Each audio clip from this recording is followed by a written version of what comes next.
keresni ebben a pillanatban pénzt, mondjuk rám szállna egy 5 perc. És mit kell csinálnom? A kollégámmal csináltuk egy modelling stúdiót, és keresünk lányokat itt a utcán. Nincsen pénzünk reklámra, de együtt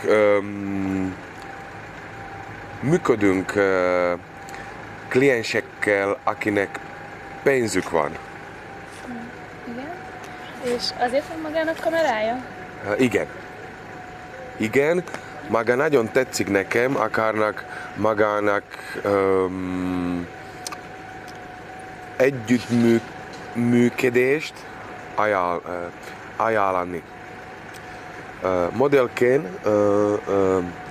dolgozhatna nekünk nyugodtan a szabad időjében, egy napra kaphatna tőlünk nyugodt